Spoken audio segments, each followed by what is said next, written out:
El tercer capítulo del módulo sobre acoso laboral, la ley 1010 de 2006, lo vamos a dedicar a la prevención y los enfoques. Es importante que tengamos claro que todo lo que nosotros vemos eh, de estrategias para procurar lograr ambientes libres de acoso y de violencia en el trabajo, tienen como base el enfoque preventivo. Ese enfoque preventivo, pues, es como el fundamento de la manera para abordar el acoso y la violencia en el trabajo. Hay un principio en la seguridad y salud en el trabajo, también en otras disciplinas, pero en la seguridad y salud en el trabajo, que es el principio precautorio. Y ese principio precautorio tiene que ver con que nosotros debemos desarrollar todo lo que sea posible para prevenir que un riesgo, y en este caso, prevenir que una conducta de acoso o de violencia se presente en el mundo del trabajo. Entonces, tener como siempre presente que la estrategia es desde la prevención. Entonces, en este capítulo 3, módulo 3 de los enfoques y prevención, vamos a ver los enfoques para abordar la violencia y el acoso laboral, lo que se presenta con base en un documento de la Organización Internacional del Trabajo que nos hace los planteamientos de cómo abordar el tema de la violencia y el acoso. Posteriormente veremos el Comité de Convivencia Laboral, su marco jurídico, el contenido y alcance de la norma o de las normas que le dan origen y le dan vida a ese Comité de Convivencia Laboral. Señalaremos dónde denunciar las conductas de acoso laboral y por último veremos unos casos sobre el tema del acoso laboral y la violencia en el trabajo y lo vamos a fundar este estudio de los casos en una investigación que realizó la Universidad Corporación Universitaria Republicana y también en el análisis de algunas noticias de prensa. Entonces, los enfoques para abordar la violencia y el acoso laboral se presentan en esta diapositiva, en la siguiente. Son el enfoque debe ser integrado, participativo, sensible a la cultura, género y a la no discriminación y sistemático. Luego, pues vamos a pasar a ver cada uno de ellos. ¿En qué consiste cada uno de ellos? Nos plantea que esa característica del enfoque que abordemos cuando se refiere a que sea integrado es que debemos incluir en nuestro enfoque preventivo todos los componentes que pueden incidir para propiciar ambientes libres de violencia y de acoso en el lugar de trabajo. Considerar todos los elementos.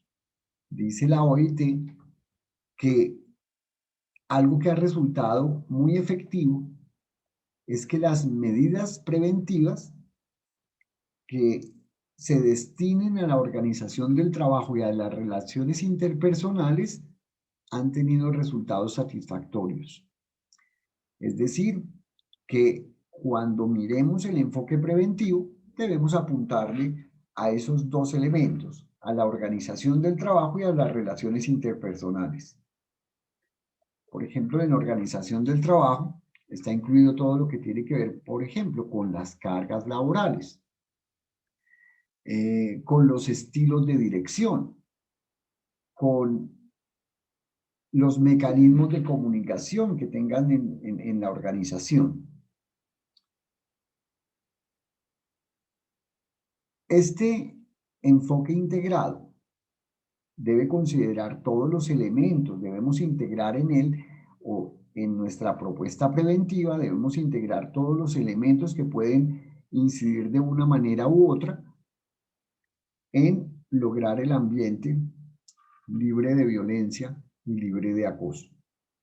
Nos dice también la OIT, que esas medidas preventivas deben ser aplicadas cuando se identifique que existe riesgo. Y esas medidas preventivas deben ser aplicadas de manera inmediata, de forma inmediata, sin esperar, obviamente, a que se presenten los actos de violencia o de acoso. Aparte de esta característica del enfoque, que es la integración de todos los elementos, nos dice también que debemos hacerlo de forma participativa.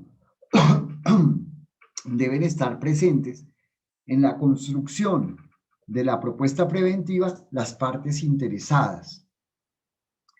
Y para integrar a las partes interesadas, pues es importante generar confianza, que haya una comunicación abierta con todo el personal, que le demos como garantías al personal en el sentido de que al abordar la violencia y el acoso y al poder manifestar que se están identificando conductas de violencia y acoso, que luego las personas no vayan a tener consecuencias en su trabajo, en su empleo, por haber expresado de manera abierta que ha venido identificando formas de acoso o de violencia. Debemos integrar a todas las partes.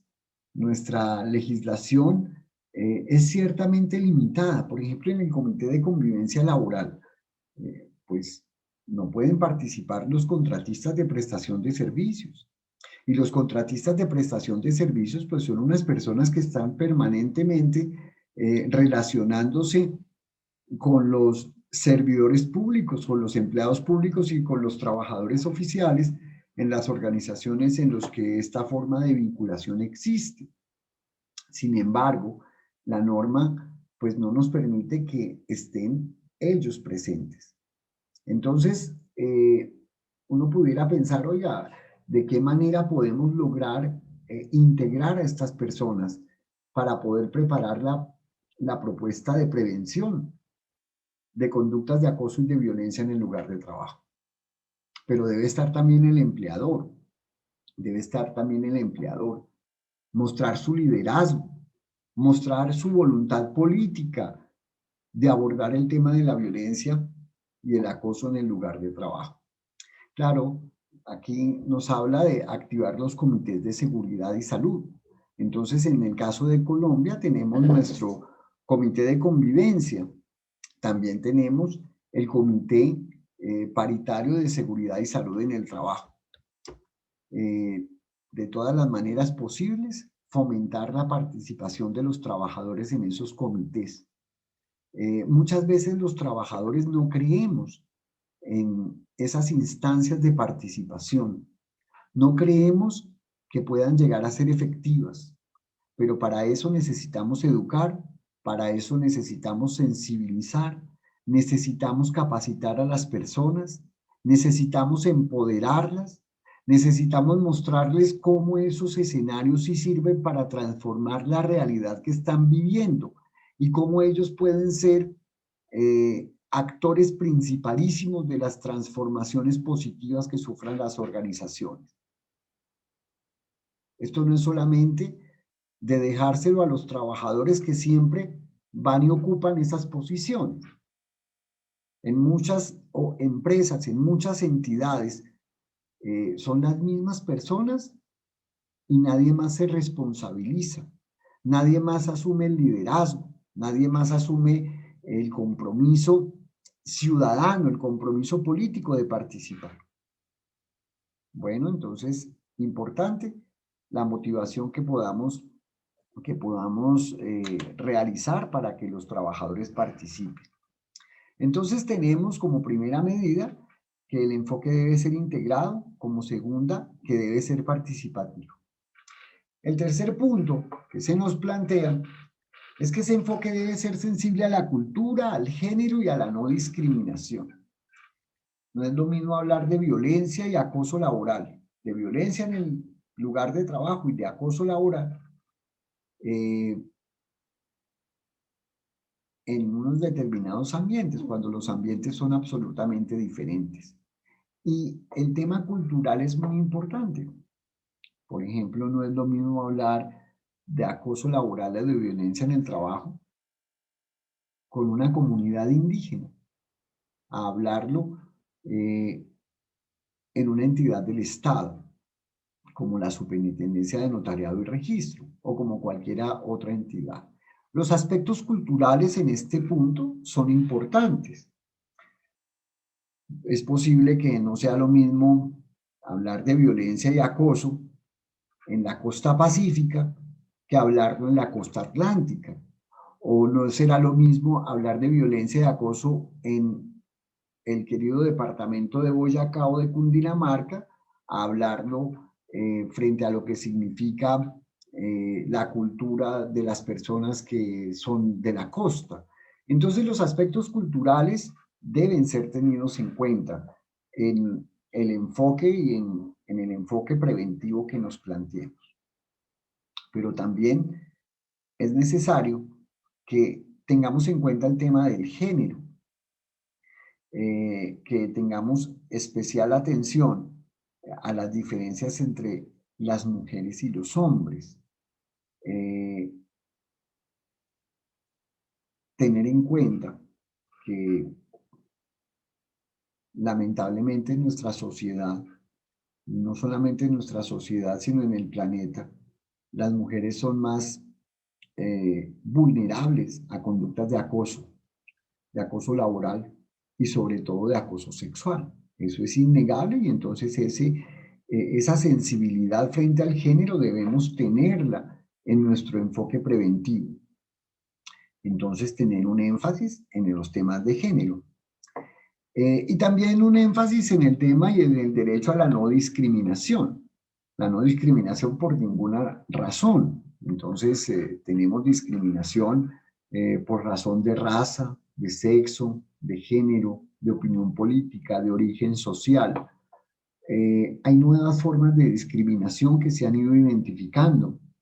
Por ejemplo, la discriminación por razones de peso. Entonces, las personas que tienen sobrepeso son discriminadas. Entonces van y les dicen, bueno, son discriminadas de alguna manera. Entonces, que lo tengamos en cuenta. También son discriminadas las personas o son discriminadas las personas, por ejemplo, porque fuman. Entonces, una cosa son los ambientes libres de humo y otra cosa son los ambientes libres de fumadores. Uno puede ser fumador y respetar que hay espacios en donde no puede fumar, pero resulta que a las personas que fuman se les discrimina. Entonces, la Organización Internacional del Trabajo en esto también ha hecho un trabajo minucioso y riguroso y nos ha ido mostrando formas de discriminación que a veces no son tan claras. Obviamente, por ejemplo, las formas de discriminación por orientación sexual. Entonces, que tengamos en cuenta en nuestro enfoque preventivo el derecho a la no discriminación, a la igualdad de oportunidades y de trato en el empleo y la ocupación. Tenemos entonces ya 3 elementos del enfoque. Uno, que sea integrado, el otro que sea participativo y luego tenemos que sea sensible a la cultura, al género y a la no discriminación. Y por último, la idea es que sea sistemático, el enfoque preventivo. Entonces, en esto nos ayuda mucho nuestro sistema de gestión de seguridad y salud en el trabajo, en donde primero se reconoce el problema, en este caso se hace un reconocimiento de factores de riesgo, que pueden generar violencia o acoso en el lugar de trabajo. Hacemos una evaluación de esos riesgos, intervenimos los riesgos y luego vigilamos y controlamos que nuestras medidas preventivas sean aplicadas y sean efectivas. Y bueno, y cuando se presenten conductas de acoso laboral, pues que sean debidamente atendidas y ojalá los derechos de las personas restablecidos. Pero en esto nos ayuda mucho en la sistematicidad del enfoque preventivo, el sistema de gestión de seguridad y salud en el trabajo. Entonces, el enfoque debe ser integrado, participativo, sensible a la cultura, al género y al derecho a la no discriminación, y también debe ser sistemático. Esos son los 4 componentes que nos propone la Organización Internacional del Trabajo, que debe tener el enfoque mediante el cual abordemos una política o una estrategia de prevención de la violencia y del acoso en el lugar de trabajo. El segundo punto que vamos a tratar en este capítulo es el Comité de Convivencia Laboral. El Comité de Convivencia Laboral es una medida preventiva del acoso laboral. No hablar ya de violencia, en nuestro ambiente nacional no se habla tanto de la violencia en el lugar de trabajo como sí del acoso laboral. Entonces, el Comité de Convivencia Laboral es una medida preventiva que tiene un sustento jurídico. El sustento jurídico lo encontramos principalmente en las resoluciones que ustedes ahí están mirando, en la resolución 2646 de 2008, en la resolución 652 de 2012 y en la 1356 del mismo año, de 2012. Y vamos a ver qué nos plantea cada una de esas resoluciones. La resolución 2646 de 2008 lo que nos dice es que nos define el acoso laboral en los mismos términos en que lo hace la ley 1010 de 2006. En los mismos términos. Entonces ahí no tenemos además no podríamos tener algo que vaya más allá de la norma misma. Esa resolución 2646, como lo estamos viendo, es por la cual se establecen disposiciones y se definen responsabilidades para la identificación, evaluación, prevención, intervención y monitoreo permanente de la exposición a factores de riesgo psicosocial en el trabajo y para la determinación del origen de las patologías causadas por el estrés ocupacional. Esta resolución como ya les decía, nos define lo que es el acoso laboral en los mismos términos de la ley 1010 de 2006. Y en el artículo 14 nos dice que se deben adoptar unas medidas preventivas para abordar el acoso laboral. Esas medidas preventivas consisten en lo que ahí está señalado. Ordena esa resolución que se debe formular una política, unos códigos o manuales de convivencia. Se deben desarrollar actividades de sensibilización sobre acoso laboral y las consecuencias que tiene. Se deben desarrollar actividades de capacitación, vigilancia periódica del acoso laboral, fomentar el apoyo social y las relaciones sociales positivas. Aquí un punto central de la resolución es que se debe conformar el Comité de Convivencia Laboral y establecer un procedimiento interno confidencial, conciliatorio y efectivo para prevenir las conductas de acoso laboral. Y eso es obligación de todos los empleadores, tanto públicos como privados.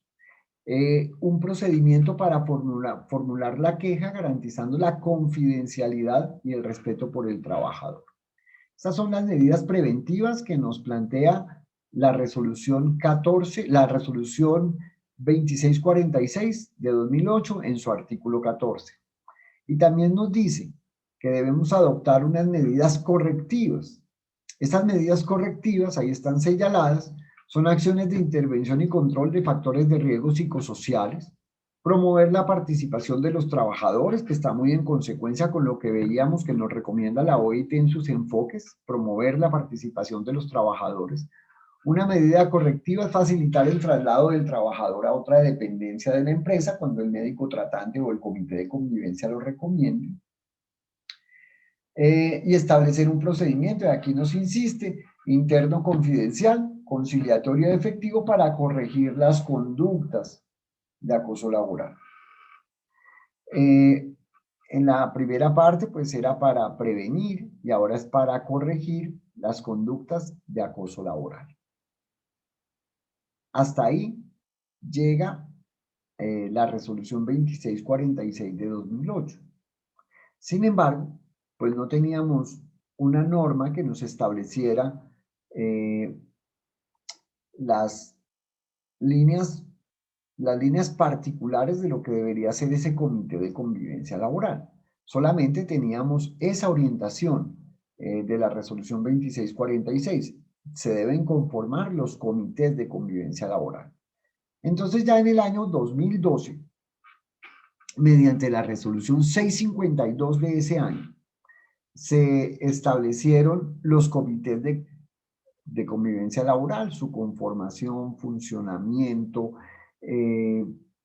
bueno, todos los elementos que debe tener en cuenta el comité de convivencia laboral, cuál es su objeto, bueno, y todas las orientaciones que debían tener en cuenta empleadores y trabajadores para la conformación y funcionamiento de los comités de convivencia laboral.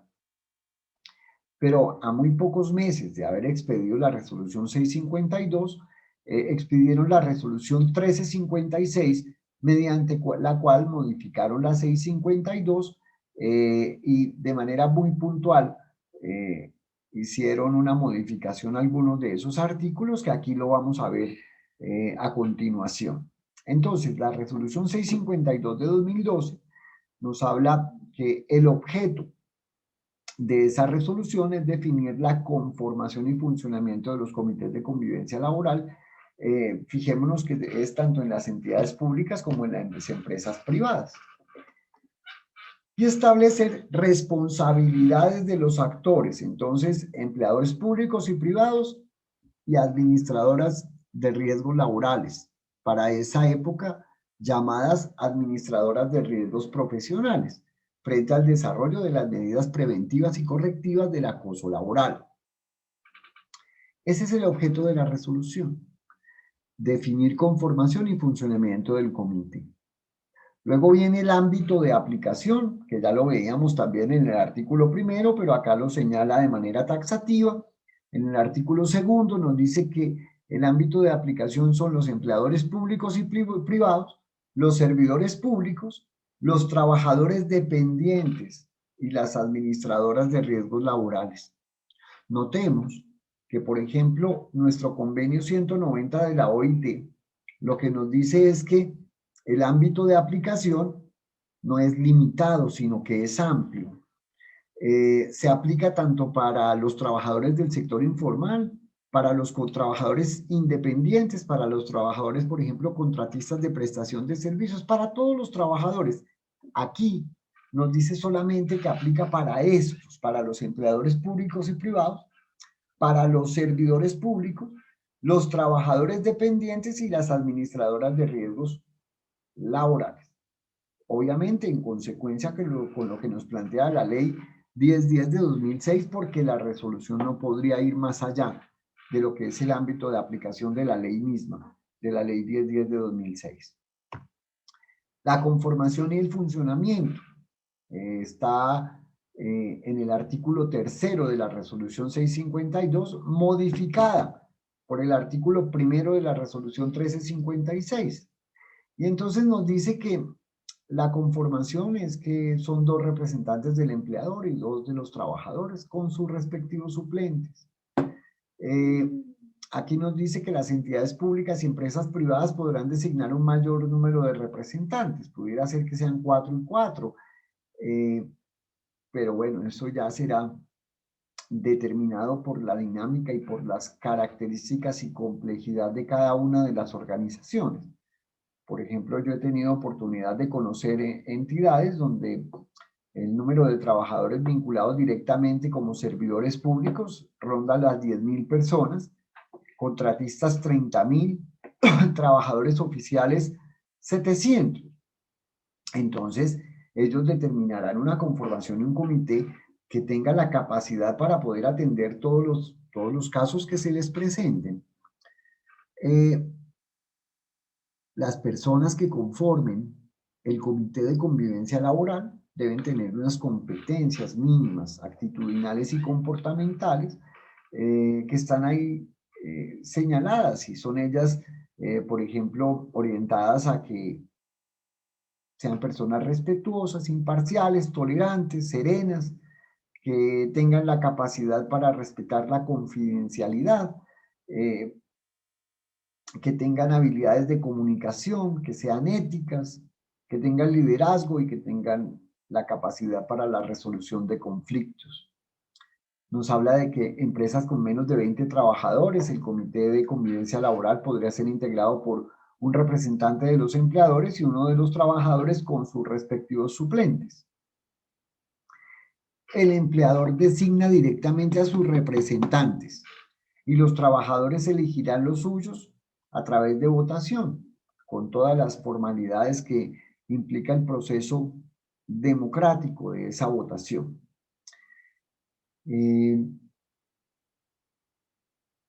No hace mucho conocí un caso de una entidad donde el comité de convivencia estaba integrado por los representantes del empleador y por unas personas que eran elegidas por votación de los trabajadores y que sucesivamente habían sido elegidas por votación de los trabajadores. Resulta que en esa entidad un día los trabajadores votaron de manera diferente y hubo otros grupos que ganaron esa posición del comité de convivencia. Y resulta que el empleador tomó la determinación de colocar como sus representantes a los que en el anterior comité de convivencia habían sido los representantes de los trabajadores. Entonces, uno diría, bueno, eso sí es posible, pues ahí les dejo la inquietud, a ver cuando nos encontremos en el escenario sincrónico, a ver ustedes qué piensan de que los que antes eran representantes de los trabajadores pasen a ser representantes del empleador. Y una condición que deben tener esas personas es que no hayan sido objeto de quejas de acoso laboral o víctimas de acoso laboral en los 6 meses anteriores a la conformación de ese comité de convivencia laboral. Tenemos que el comité de convivencia laboral se debe, entonces, en los comités de convivencia laboral, perdón un segundo, establecidos en el artículo 4 de la resolución 652 de 2012 y el artículo 2 de la resolución 1356 lo modificó. En la resolución 652 se refería a los centros de trabajo. Entonces, las empresas que tuvieran varias sedes, pues tenían la obligación mediante la resolución 652 de crear un comité por cada una de las regiones o por cada una de las sedes que tuvieran. En esta resolución 1356 de 2012, entonces lo que nos dice es que las entidades públicas y las empresas privadas deben conformar un comité por empresa y podrán voluntariamente integrarse comités de convivencia laboral.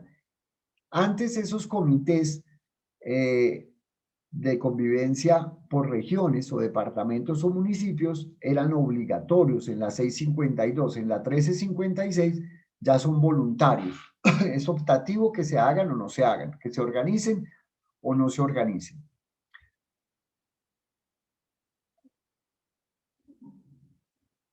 Y aquí nos menciona algo que tiene que ver con particularmente las empresas del sector privado, y es que las quejas por hechos que constituyan o presuntamente constituyan acoso laboral se deben presentar ante la Dirección Territorial de Trabajo donde ocurrieron los hechos. Eso nos lo menciona el parágrafo de ese artículo cuarto de la resolución 652 de 2012. Bueno, continuamos con que el periodo del comité es de 2 años, a partir de la conformación del mismo, que se contarán desde la fecha de la comunicación de la elección y o designación. O sea, periodos por 2 años. Las funciones: recibir y dar trámite a las quejas, examinar de manera confidencial los casos específicos, escuchar a las partes de manera individual sobre los hechos, reuniones, promover o realizar las reuniones con el fin de crear un espacio de diálogo, formular un plan de mejora concertado entre las partes cuando se convoca a las partes, tanto a la que ha sido supuestamente víctima del acoso y al presunto acosador, se llega a un escenario de diálogo, a unos acuerdos, si es que eso es posible, y se puede formular un plan de mejora concertado entre las partes. Ese comité tiene la función de hacerle seguimiento a esos compromisos.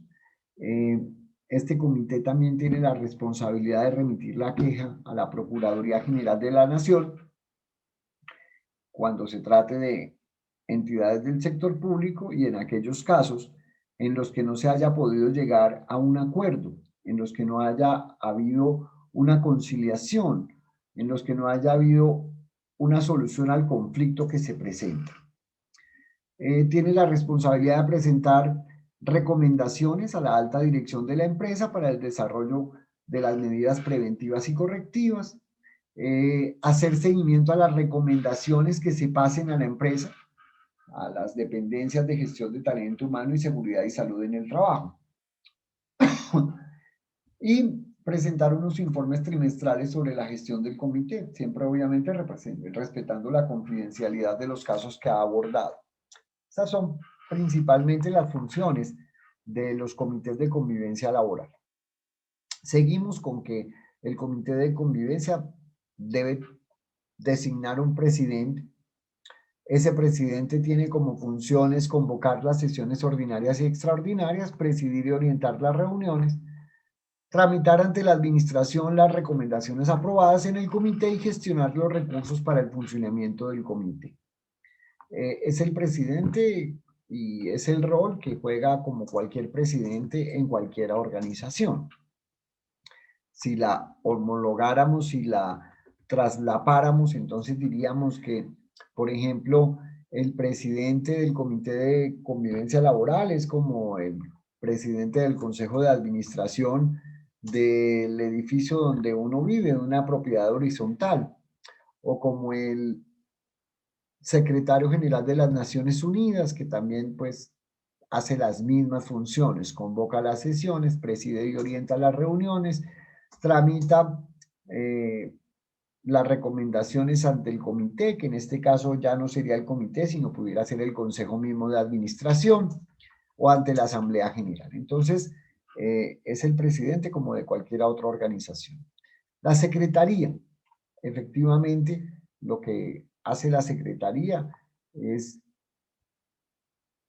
su función propia, recibir y dar trámite a las quejas, tramitar la convocatoria realizada por el presidente, citar individualmente a las partes con el fin de escuchar los hechos que dieron lugar a la queja, citar conjuntamente a los trabajadores involucrados con el fin de establecer compromisos de convivencia, llevar el archivo de las quejas presentadas, elaborar el orden del día, enviar las recomendaciones del comité a las diferentes dependencias, citar a reuniones y elaborar informes trimestrales de gestión del comité. Funciones eminentemente de secretaría como en cualquier otra organización igual. En la resolución 652 se planteaba que era obligatorio realizar reuniones como mínimo una vez al mes.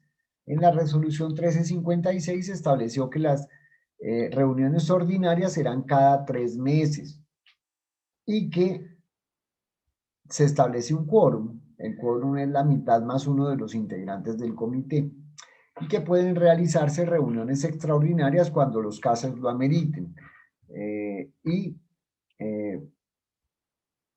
Podrá ser convocado por cualquiera de los integrantes del comité, argumentando cuáles son las razones para realizar la reunión extraordinaria. Las reuniones entonces cada 3 meses y la posibilidad de realizar reuniones extraordinarias. Los recursos para el funcionamiento pues debe garantizarlos el empleador, el espacio físico para las reuniones y demás actividades, manejo reservado de la documentación. Y esto es muy importante, asignar recursos para actividades de capacitación para los miembros del comité. Sobre resolución de conflictos, comunicación asertiva y otros temas prioritarios para el funcionamiento del comité mismo. Son temas muy importantes. Si no hay presupuesto, no funcionamos. Entonces, el empleador debe asignar los recursos necesarios para que el comité de convivencia laboral pueda funcionar. Las responsabilidades. Las responsabilidades de este comité y de las actividades que allá se desarrollan es de los empleadores y de las administradoras de riesgos laborales. Más que de las actividades del comité, aquí estas responsabilidades se refieren a las responsabilidades propias de los empleadores y de las ARL. Entonces los empleadores desarrollan sus responsabilidades generalmente por las áreas de gestión de talento humano y mediante los sistemas de gestión y seguridad y salud en el trabajo. Y las administradoras de riesgos laborales desarrollan labores de asesoría y asistencia técnica para el desarrollo de las medidas preventivas y correctivas del acoso laboral.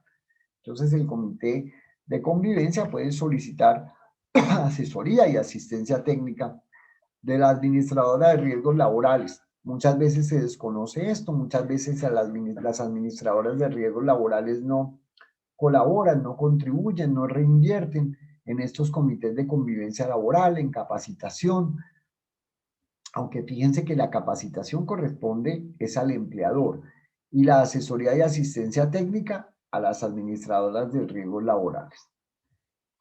Las sanciones. Las sanciones, el incumplimiento a lo establecido en la resolución, es decir, el incumplimiento a las normas establecidas para los comités de convivencia, será sancionado de conformidad con lo dispuesto en los literales A y C del decreto 1295, modificado por el 115 del decreto 2150. Allá en esas normas nos hablan de multas de entre 500 y 1000 salarios mínimos legales mensuales vigentes. Aunque cuando nos habla de la multa, dice taxativamente por qué razones es, entonces tendría uno que encauzar el incumplimiento de la resolución hacia una de esas causales que nos plantea el decreto 1295 y el artículo 115 del decreto 2150. Pero bueno, las multas son cuantiosas y las impone el Ministerio del Trabajo. Y este es el último punto de la resolución 652 de 2012, que habla de un periodo de transición que terminó el 31 de diciembre de 2012, que era el plazo máximo que tenían las empresas públicas y privadas, las entidades públicas y las empresas privadas, para poner en funcionamiento lo ordenado por la resolución 652 de ese año. Y con esto terminamos lo que tiene que ver con la resolución que da vida al Comité de Convivencia Laboral. Y ahora nos ocuparemos de dónde denunciar las conductas de acoso laboral. Y entonces cuando vamos a mirar dónde denunciar, tenemos unos mecanismos de protección frente al acoso laboral. El primero y más inmediato, el que acabamos de ver, el Comité de Convivencia Laboral, que está ya inserto en la empresa, que forma parte de la empresa misma o de la entidad pública de que se trate.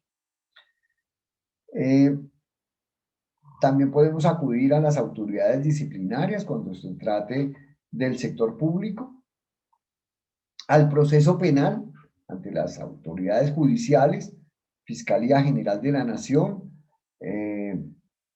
para instaurar un proceso penal cuando se trate de conductas de acoso sexual. Y a la acción de tutela. Esos son como los mecanismos de protección que tenemos frente al acoso laboral. En el caso del Comité de Convivencia Laboral, tener en cuenta que lo que nos va a servir es como un mecanismo de diálogo y de conciliación.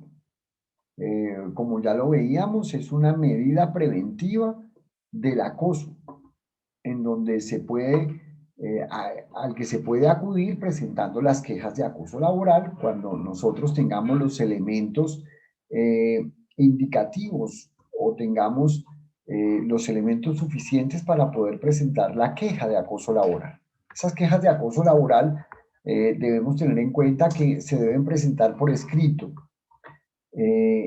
Tenemos unas causales de acoso laboral, tenemos unas modalidades de acoso laboral y entonces ellas deben ser probadas, debemos tener las pruebas que nos permitan argumentar que efectivamente estamos siendo víctimas del acoso laboral.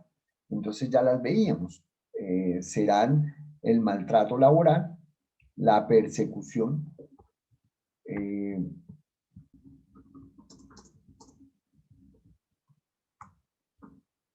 aquí las estamos recordando, serían la discriminación laboral, el entorpecimiento laboral, la inequidad laboral y la desprotección, todas ellas definidas en la Ley 1010 de 2006.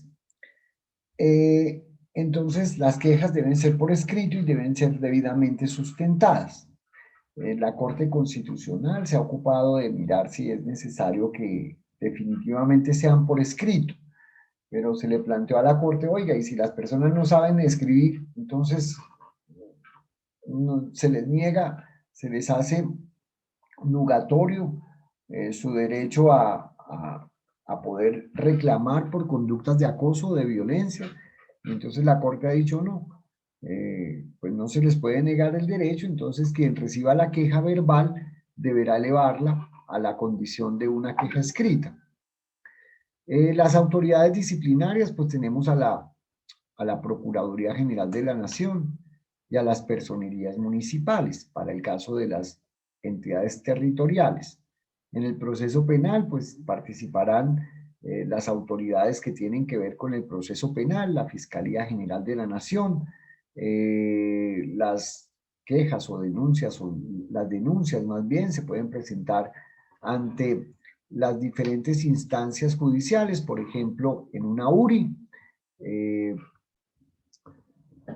o las oficinas de asignación de la Policía Nacional, y la acción de tutela ante cualquier juez. En estudios que han hecho, por ejemplo, la Universidad Libre ha hecho un estudio en donde miró un cierto número de sentencias que se dieron por acoso laboral y encontró que la acción de tutela ha sido como uno de los mecanismos más utilizados y más efectivos para poder establecer las conductas y sancionar las conductas de acoso laboral.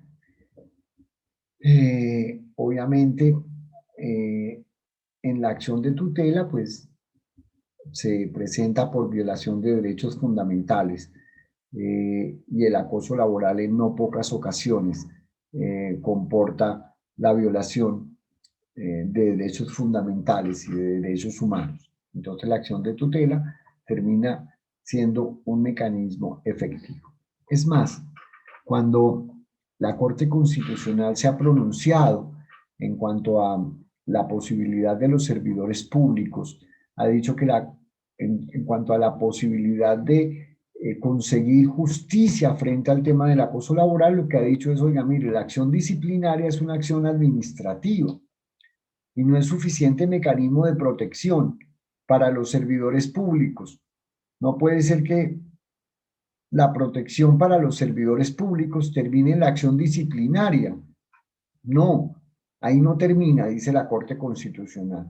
Dice que los servidores públicos pueden activar la acción de tutela como mecanismo complementario para poder encontrar el reconocimiento de sus derechos y la protección de sus derechos cuando se trate de temas de acoso laboral. Bueno, entonces, ahora vamos a mirar lo de los casos, el caso que les planteé los casos de acoso laboral los vamos a ver a la luz de una investigación que ha realizado la universidad que se llama Corporación Universitaria Republicana. Esta investigación la realizaron cuatro personas que son la doctora Liliana Parra Osorio, unos estudiantes que son Jorge Esteban Gaona, Diego Armando Romero y un doctor que se llama Martín Acosta Fernández. La doctora Liliana y el doctor Martín son PhD en Seguridad y Salud en el Trabajo y en Derecho. Perdónenme, son abogados y PhD en Seguridad y Salud en el Trabajo. Las otras dos personas, estudiantes de la Universidad Corporación Universitaria Republicana del área de Derecho. Esta investigación me pareció muy interesante por las señales que nos arroja sobre lo que es el comportamiento del acoso laboral en los procesos judiciales. En los procesos judiciales y nos da líneas de pensamiento sobre hacia dónde deberíamos tender y hacia dónde debemos enfilar nuestras baterías cuando presentamos quejas o denuncias por acoso laboral o sexual. Entonces, ¿qué hicieron ellos? Perdónenme.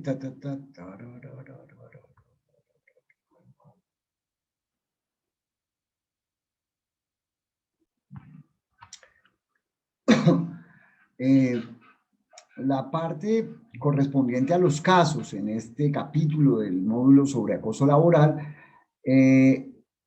la he querido perfilar desde una investigación que realizaron en la Universidad Corporación Universitaria Republicana, que fue publicada en la revista número 26, que corresponde al semestre de enero a junio del año 2019. Esta investigación fue realizada por la doctora Liliana Parra Osorio y por el doctor Martín Acosta Fernández, juntos PhD en Seguridad y Salud en el Trabajo y con pregrado en Derecho. Y también por unos estudiantes que se llaman Jorge Esteban Gaona y Diego Armando Romero, estudiantes del área de Derecho de la Universidad Corporación Universitaria Republicana. He querido traer esta investigación porque pienso que nos arroja líneas de pensamiento sobre hacia dónde debemos enfilar las baterías cuando se trate de denunciar o de presentar quejas por acoso laboral. ¿Qué fue lo que ellos hicieron? Hicieron una revisión del estado del arte, de las sentencias, de las providencias que han llegado a las altas cortes, a la Corte Constitucional, Corte Suprema de Justicia y Consejo de Estado, en el periodo comprendido entre el año 2006 y el año 2018. 2006, pues es el año en